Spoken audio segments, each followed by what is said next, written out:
तो आज है 17 सितंबर और 17 सितंबर 2022 में बनने वाले सभी महत्वपूर्ण करंट अफेयर्स के बारे में बात करेंगे आज के इस सेशन में। तो आज है 17 सितंबर और आज ही के दिन, ठीक है, देखिए आज ही के दिन हमारे देश के वर्तमान प्रधानमंत्री श्री नरेंद्र दामोदर दास मोदी जी का जन्म दिवस है। तो नरेंद्र मोदी जी को जन्म दिवस की हार्दिक शुभकामनाएं। अब देखिए, तमिलनाडु सरकार में कुछ हुआ है इनके जन्मदिन के ऊपर, तो उसके बारे में बात करेंगे। तो तमिलनाडु सरकार में बीजेपी की जो यूनिट है उसने ये ऐलान किया है कि 17 सितंबर 2022 को पैदा होने वाले सभी बच्चों को वो सभी बच्चों को गोल्डन रिंग मतलब सोने की अंगूठी उपहार के तौर पे देंगे, और इसके लिए उन्होंने आरएसएम हॉस्पिटल को चुना है। देखिए मैं समझाता हूँ बात को। देखिए हमारे देश में महत्वपूर्ण दो पार्टियां हैं, दो अलायंस हैं, एक है यूपीए और एक है एनडीए। ठीक है, दो अलायंस हैं। अब यूपीए में जो नेशनल पार्टी है उसका नाम है आईएनसी मतलब इंडियन नेशनल कांग्रेस, और जो एनडीए में है उनके बीजेपी, जिनके बारे में आप जानते हो, मोदी जी, जिनके वैसे अध्यक्ष नहीं है लेकिन नोन पर्सन सबसे ज़्यादा जाने जाने वाले बीजेपी हैं। बीजेपी में मोदी साहब हैं, और अभी आईएनसी में आपको राहुल गांधी के नाम पे पता होगा। अब देखिए ये जो यूपीए की सरकार है इसकी इसमें यूपीए की सरकार में अलग अलग जो राज्य होते हैं वहाँ पे अलग अलग पार्टीज होती हैं। तो ये एक तरीके की राज्य स्तर की पार्टी है डीएमके, ठीक है, जिसके अध्यक्ष है एम के स्टालिन। तो एम के स्टालिन की यहाँ पर सरकार है, मतलब डीएमके की एक सरकार है, मतलब बोला जाए यूपीए सरकार की सरकार है, या बोल सकते हो आप कांग्रेस की सरकार है। ठीक है, तो यहाँ के अभी के अध्यक्ष कौन है? एम के स्टालिन, और यही सीएम भी है, इसी तमिलनाडु के सीएम है। तो ये तो कुछ करेंगे नहीं भाई, मोदी जी का बर्थडे तो ये क्यों कुछ करेंगे। तो एनडीए की सरकार है जिनके अध्यक्ष अभी बीजेपी हैं, और उनकी उनके लिए जो पार्टी है वहां पर तमिलनाडु में, जो इनके विपक्ष की पार्टी है, डीएमके के विपक्ष की पार्टी है, उसका नाम है all India association of DMK. इनके जो अध्यक्ष हैं उनका नाम है एडापड्डी के पलानीस्वामी, जो अभी इनके विपक्ष में है, तमिलनाडु के सरकार के विपक्ष में। तो इन्होंने ऐलान किया है कि जो भी बेबी आज के दिन पे मतलब 17 सितंबर 2022 में जो भी बेबी जन्म लेगा तमिलनाडु में, उन सभी को ये उपहार देंगे सोने की अंगूठी। ठीक है, तो भैया happy birthday to you Modi साहब। तो मोदी जी को हार्दिक शुभकामनाएं उनके जन्म दिवस पर। और बाकी की बातें आगे करते हैं। तो स्टार्ट करते हैं। प्रश्न पहला। तो भाई पहला प्रश्न है आपका। तो किस राज्य के किस राज्य या केंद्र शासित प्रदेश, देखिए इसकी सीएम सीएम ब्रेकफास्ट स्कीम, देखिए ये स्कीम है तमिल क्या नाम है, मुख्यमंत्री ब्रेकफास्ट स्कीम, जो भी है, ब्रेकफास्ट को क्या बोलते हैं हिंदी में मुझे नहीं मालूम। ठीक है, कौन सी ऐसा स्टेट या यूटी है जिसने ये वाली स्कीम को लॉन्च किया है, ये आपसे पूछा गया है।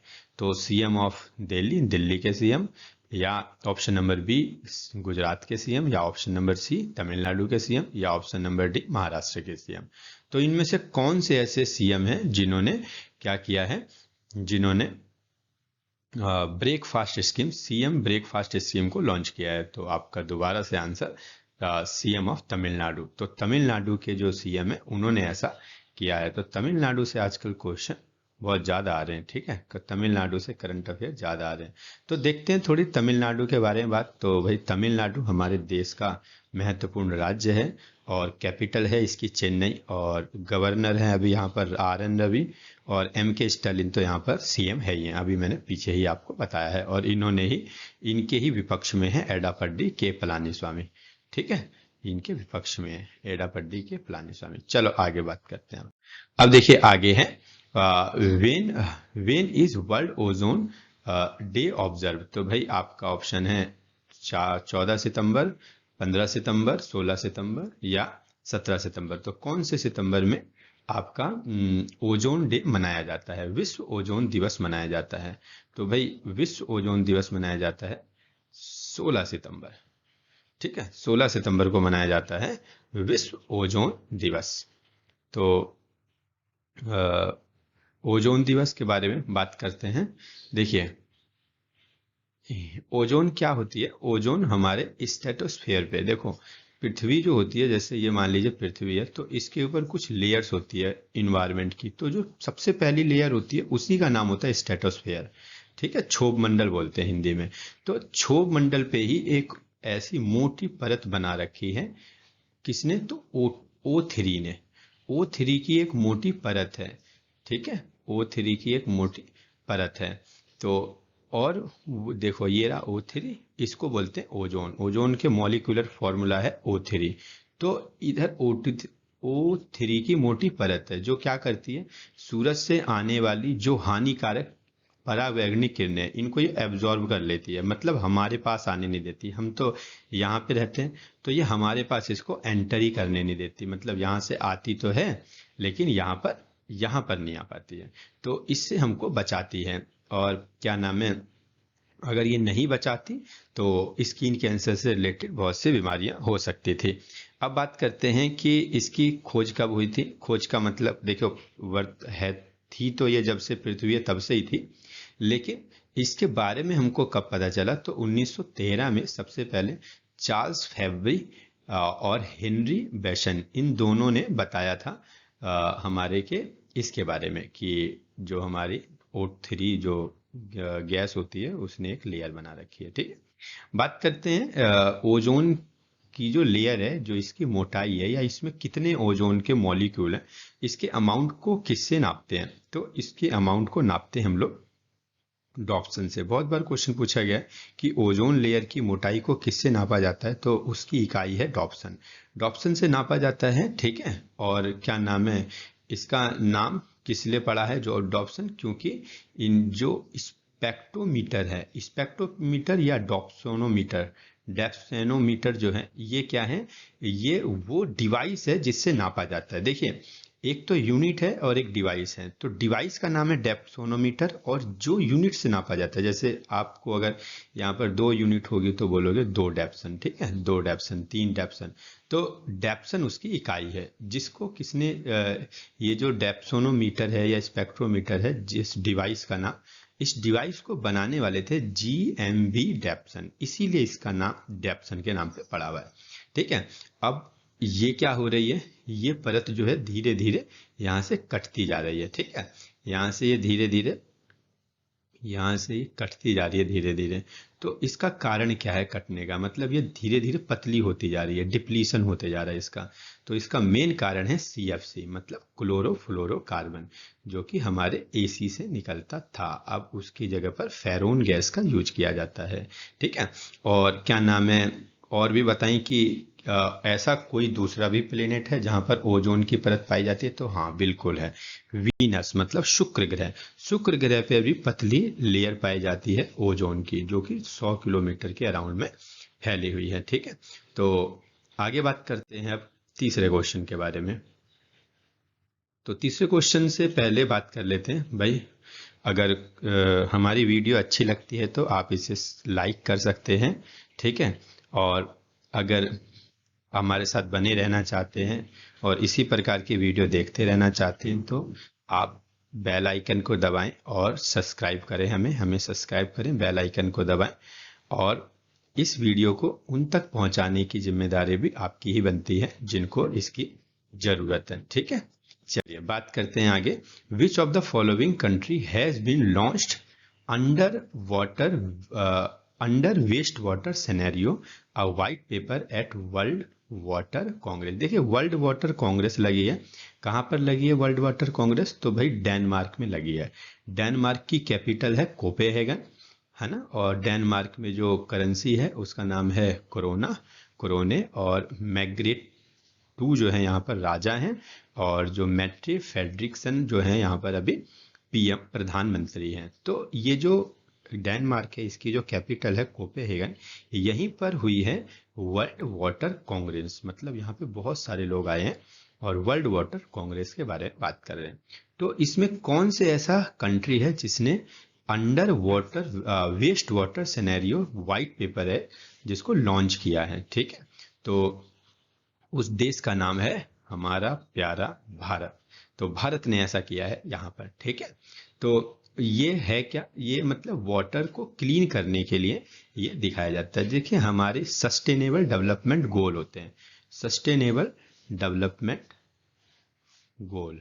सस्टेनेबल डेवलपमेंट गोल कितने होते हैं, तो 17 होते हैं। ये कैसे होते हैं, जैसे भाई हमको भुखमरी से बचाना है, ये हो गया है ना, हमको सभी लोगों को शुद्ध हवाएं देनी है, तो ये हो गया। ऐसे करके 17 गोल होते हैं, और 17 गोल जिस दिन अचीव हो जाएंगे तो पूरा विश्व शुद्ध हो जाएगा, मतलब शुद्धिकरण की ओर बढ़ जाएगा।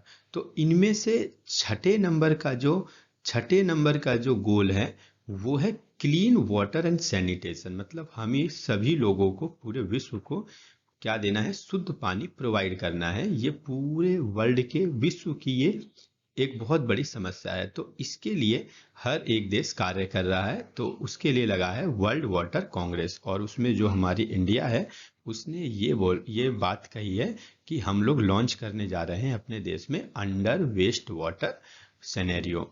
इसके थ्रू जो वेस्ट वाटर है उसको शुद्ध किया जाएगा और पीने योग्य बनाया जाएगा। आगे की बात करते हैं, which country has signed the memorandum of understanding MOU to SCO।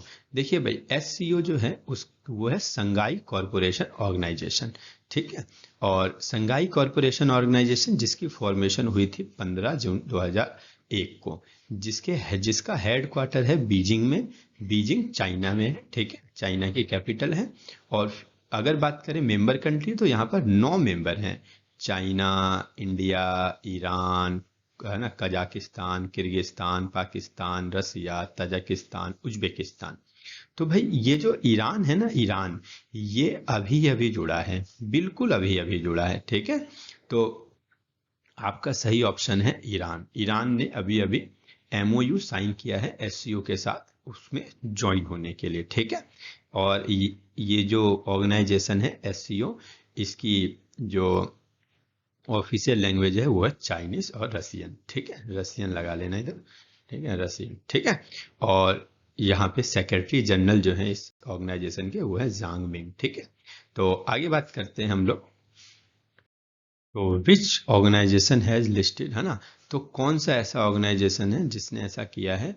तो ऑर्गेनाइजेशन का नाम है EKI एनर्जी सर्विस, ठीक है। तो इसके बारे में ज़्यादा बात करेंगे नहीं, ठीक है। अब स्टार्ट करते हैं, with which company has the ministry of electronic, ठीक है, ministry of electronic and IT partner for XR startup programme.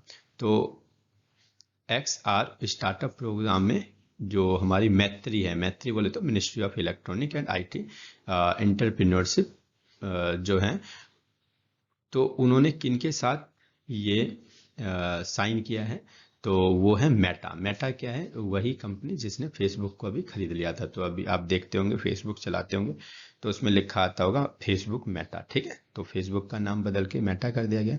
देखिए 2 लोगों के बीच में ये समझौता हुआ है, और एक है क्या, राजीव चंद्रशेखर, जो कि क्या है, हमारे देश के मिनिस्टर हैं, वो स्टेट के, ठीक है, राज्य मंत्री हैं, किसके, electronic and information technology, skill development and entrepreneurship, ठीक है।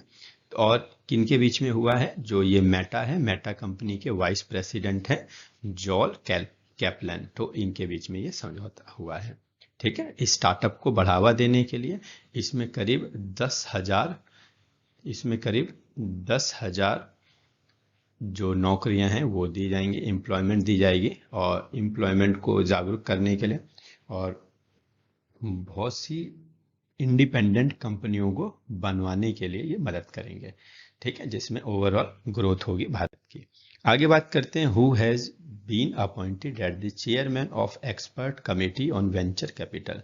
तो वेंचर कैपिटल प्राइवेट इक्विटी के जो अभी चेयरमैन बने हैं वो कौन बने हैं, डॉक्टर S.A. डेव, या डॉक्टर D.R. मेहता, या M. दामोदरन, या मेहताब पूरी बाच। तो भाई देखो बात यह है कि ऑप्शन तो सही ऑप्शन है C, एम दामोदरन।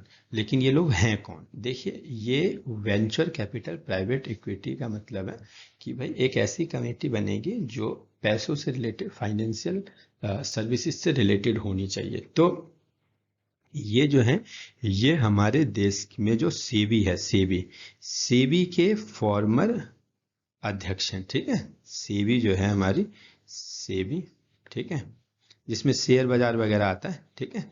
सेबी के अध्यक्ष हैं, और अध्यक्ष थे, पूर्व अध्यक्ष थे, और ये अभी वर्तमान में अध्यक्ष हैं। ये जो थे, ये पहले अध्यक्ष थे, फर्स्ट नंबर के, और ये जो थे, ये भी अध्यक्ष ही थे, लेकिन क्या नाम है, पांचवें करीब के, है ना, पांचवें छठे नंबर के थे।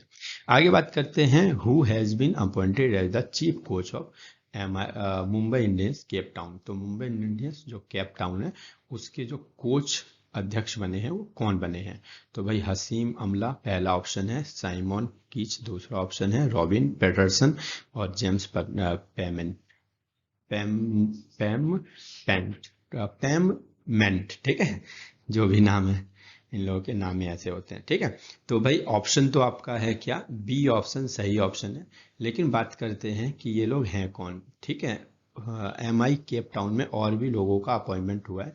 तो भाई देखो, ये जो हसीम अमला हैं, ये बने हैं कौन, बैटिंग कोच, और जो साइमन कैच हैं वो तो बने हैं कोच, चीफ कोच बने हैं, आपको पता ही है।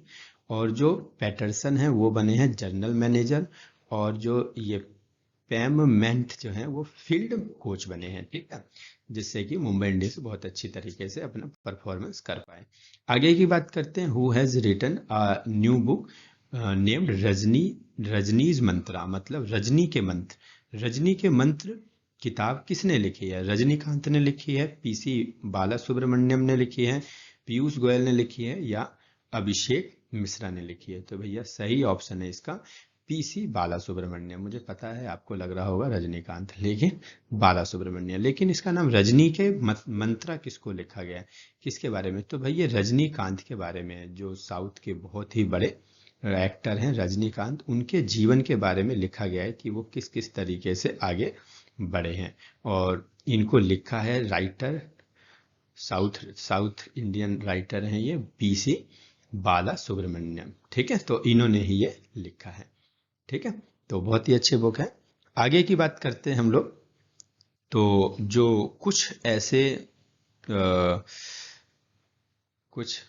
ऐसे लोग हैं जो जिन्होंने अभी हाल फिलहाल में ही बुक लिखी है, उसके बारे में बात कर लेते हैं। जैसे जॉयड मेजनी जो है, उन्होंने विल पावर नाम की बुक लिखी है, ठीक है।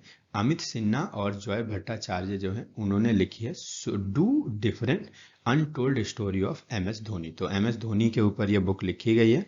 और अगर बात करें संजय बारू, संजय बारू बहुत ही फेमस राइटर हैं और जर्नलिस्ट थे, जो पूरी कांग्रेस के बारे में बहुत सारी चीज़ें जानते थे। और जब कांग्रेस की सरकार थी, उस समय पर ये PMO ऑफिस तक इनकी जान पहचान थी, और वहाँ पर इनका उठना बैठना था।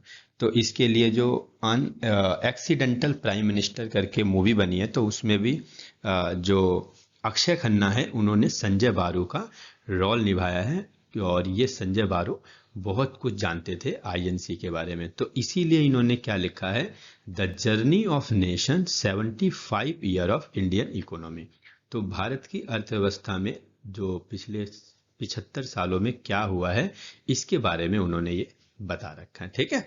अब देख लेते हैं फैजल फारूकी। फैजल फारूकी जो है, उन्होंने दिलीप कुमार जी के बारे में, एक दिलीप कुमार जिनका अभी निधन हो गया हाल ही में, तो उनके ऊपर बुक लिखी है दिलीप कुमार इन दी शैडो ऑफ लेजेंड।